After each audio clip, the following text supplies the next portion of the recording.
I don't know if you guys hear that, but that's freaking dog barking when I'm trying to record.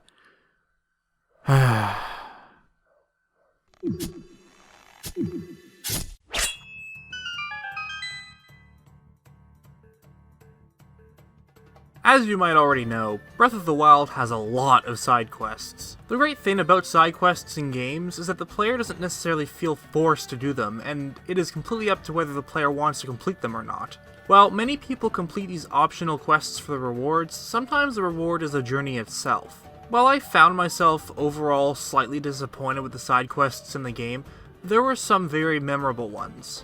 My favorite is definitely the one where you get to help build up Tarrytown. It was a quest where you could complete it at your own pace, and it felt very rewarding in the end. And on the other half of the scale, there are side quests that add a bit more to the overall story, which can also feel very satisfying to do. Now, why am I talking about this? Well, if you don't know, there is a side quest in the game where you visit some ruins of the Gerudo Wasteland that contain 7 statues that all look the same. These monuments tower over the desert, and are referred to as the 7 Heroines. Each statue has a sword and is part of a quest that, once solved, reveals one of the 120 shrines found in the game. Now, I'm sure that many people just entered this area to complete the shrine and left without thinking anything of it. But the question that I wanted to ask was, exactly who are these people? Are the 7 heroines even real, or was this a made-up myth in order to become a good bedtime story? Well, let's try to answer that question, or at least think of some possibilities. So I think the best way to start is to take a look at these statues in better detail. By inspecting them closer, we can see that they have some sort of language on them. I looked into this and found out that this is referred to as Gerudo script, and can actually be translated into English. After a bit of cross-referencing, I was able to find out that the text reads, 7 sages. Well, someone get me a stables button and spam it, because that was easy.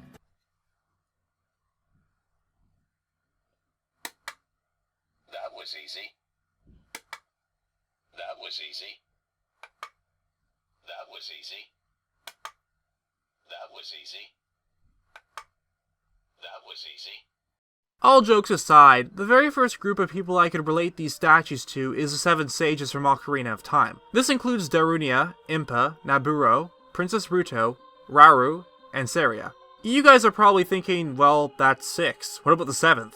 Well, while she isn't specifically talked about, Zelda is actually the leader of the 7 sages, making her the final one. Now, while I could just wrap this all in a neat looking bow and end it there are some problems with this theory. I'm not necessarily saying that these statues don't represent the 7 sages, but that they most likely don't represent the ones in Ocarina of Time. So as you know, there are orbs for each of the statues. I decided to take a look at both the doors to each room from Ganon's castle and the medallions Link earns from freeing each sage in Ocarina of Time. And while a few of the colors matched up, like blue for water, only one of the symbols on the orbs was remotely similar to the designs of the Spirit Medallion. If Nintendo was really referencing the sages from Ocarina, they would have definitely had the correct symbols on them. Another thing to point out is how each heroine had wielded their own power. These were skill, spirit, endurance, knowledge, flight, motion, and gentleness. Okay, so if we match the Ocarina sages with each one, would it work? First of all, the obvious ones I can think of. These should be self-explanatory, but then we have flight and motion. As strange as it sounds, I put Ruto in the flight category, which probably doesn't make sense at all to you guys. Isn't this supposed to be a Rito? Well, remember that according to Zelda lore, the Rito are an evolved form of the Zora. Plus, in the Wind Waker, the role of a sage for the Master Sword is passed from Laruto, a Zora, to Medli, a Rito. So okay, that could make sense, but then there's motion, that would be Princess Zelda? Doesn't really make any sense. Well, what about the ancient sages from Twilight Princess? These guys might make more sense, since all of them look the exact same despite being sages of different elements. Plus, they use a sword to execute Ganondorf, referred to as Sword of the 6 Sages. That could explain why each statue had a sword with them. Plus, these guys had staged the execution at Arbiter's Ground, a place that is found in the Gerudo Wasteland, which happens to be where the heroine statues are in Breath of the Wild. Another idea that I had to support this was the fact that in Ganondorf's execution, he managed to break free and kill the Sage of Water, and as we can see, one of the statues had a broken sword, which possibly represented this. However, the big issue with this was the fact that the orb that would most likely qualify as the water type was in a completely different statue, so there goes that theory. Another thing that needs to be explained is the fact that they are all heroines. How could they be the 7 sages, since most likely there would be some males within the group? Well, remember, this is from the Gerudo's perspective.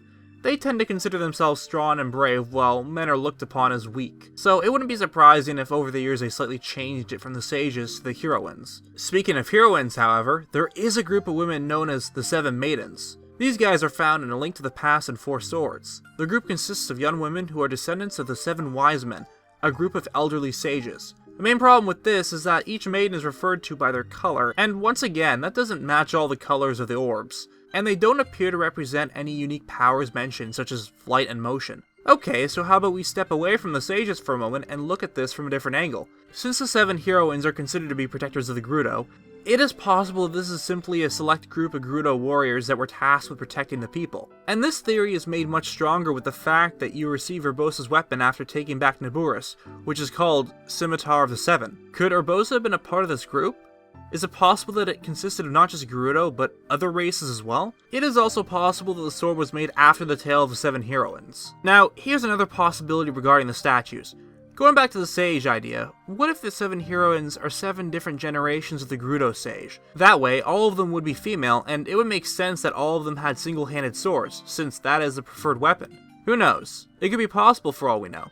Okay, so it might seem like I'm done with all that I have to share, but in reality this is not the end. You see, there is something else I have failed to mention, and I am sure some of you guys are just face-palming, yelling at the screens about the fact that I missed a very important part of the puzzle. But don't worry, I haven't forgotten about it. But apparently many people in the game have. Something that was wiped from history. Yep, we are talking about the 8th heroine. If you go to Gerudo Highlands, you might come across a statue, and honestly, I still have no idea why or how it is up here. As you later find out in another side quest, the sword can be found in an entirely different location, and from the way the ice is smashed, it could imply that the statue was dragged from this original location down to the final resting place. Besides that, there's nothing else I can really say about it. Was someone trying to hide it? Why would they? While I can't necessarily answer that question, there is one thing that I had thought of when looking at the statue. What if there were 8 sages? What if one had done something bad, which resulted in them being kicked out of the group? Well, it sounds very likely. I wanted more proof. So I checked the statue, and noticed that it had its own Gerudo script on it. And I translated it, and was shocked when I found out that it was the exact same. Like the others, it said 7 sages. Could this really just be one that was made but discarded for some reason? I thought that would be it, but then I noticed something very odd. When translating the 7 heroine statues, the text was read from left to right once I rotated the images. But when I did that for the 8th heroine statue, I discovered that the text is reversed. And yes, I double checked every single statue, and the 8th is the only one to have this. Now yes, this could be evidence towards the statue being discarded theory, but really, who could mess it up this much resulting in the letters being reversed? I honestly have no idea why this is the case. Maybe Nintendo just screwed up the text on the statue, but it doesn't really seem like something they would do. Now, I suppose it could be possible that one of the 7 sages did something that caused them to be replaced by another person. That could explain why the statue still says 7 sages, but I have no evidence to back this up at all, just a small theory. But what if there was another sage? Can that even happen? I mean, throughout most of the games, the 7 sages consist of 6 people of different races and their leader, who is always Zelda.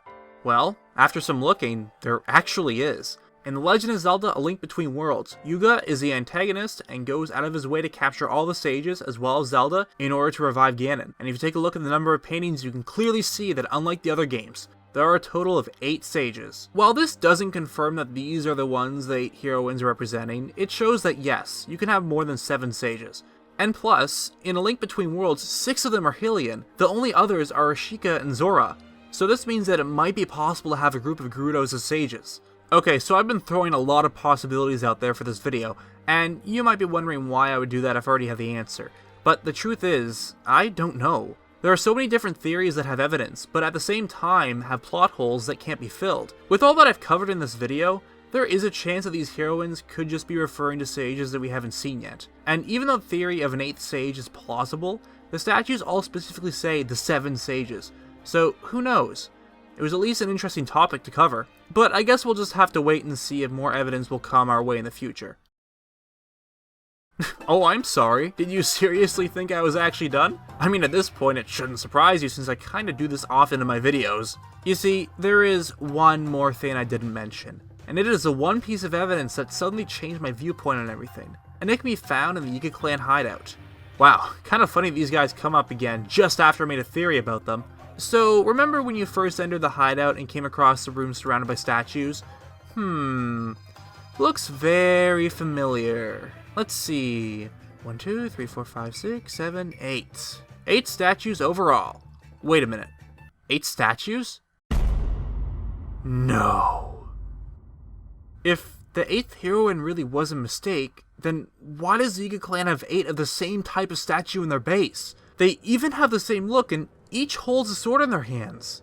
And if they really are the same, does that mean that something happened in the past that caused the Gerudo to wipe out the 8th statue from existence? And why do the Yiga even have these in their base? I would understand it if it was Sheikah related, since covering objects with their insignia is symbolism for them abandoning the ways of the Sheikah, and if that's the case, who was this 8th sage? Why is their statue on top of the Gerudo Highlands? And what did they do to cause this? Oh yeah, 2 things to talk about before I end this video. I just didn't know where to put this stuff. First of all, yes, the statues did have Gerudo script on them, and yes, I did translate it. The symbols on the wall had translated to Gerudo, there is no strife, Gerudo, like water we flow with life.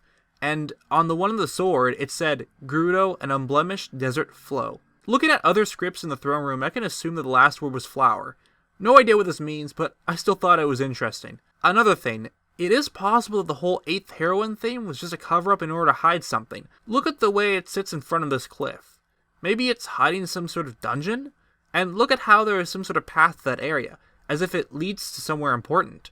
I mean, Gerudo Highlands is probably the most bland and empty area in the game, so I wouldn't be surprised if Nintendo was planning to do something with it for future DLC. But I guess we'll find out eventually. On a side note, I just wanted to say, thank you. Because of your amazing support these couple of months, we've been able to reach 5,000 subscribers. Who knew I would go from 500 to 10 times that amount in just a small period of time? I appreciate all the support, and I am honored to know that over 5,000 people enjoy my content, and I look forward to the day when we reach 10,000. Thank you so much, and I will see you guys in the next video.